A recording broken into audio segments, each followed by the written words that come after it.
ایک دن نبی پاک صلی اللہ علیہ وسلم حضرت ابو ہریرہ اور دیگر بیٹھے تھے تو محبوب علیہ السلام نے فرمایا بھئی ذرا نا وقفے سے ملا کرو، محبت بڑھتی ہے، وقفے سے ملا کرو، قدر کھو دیتا ہے یہ ہر روز کا آنا جانا، بڑی دلچسپ ہوتی ہیں بے ترتیب ملاقاتیں، تو کہا ذرا وقفے سے ملا کرو، محبت بڑھتی ہے۔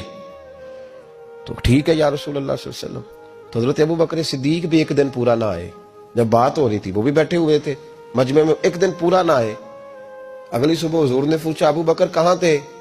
عرض کی حضور آپ نے تو کہا تھا وقفے سے ملا کریں۔ فرمایا وہ دوسروں کے لیے کہا تھا، تیرے لیے نہیں کہا تھا، تو روز ملا کر، پابندی سے ملا کر، توجہ سے ملا کر، وہ تیرے لیے بات نہیں کہی، وہ کوئی اور ہے جو قریب رہیں تو قدر کم ہوتی ہے۔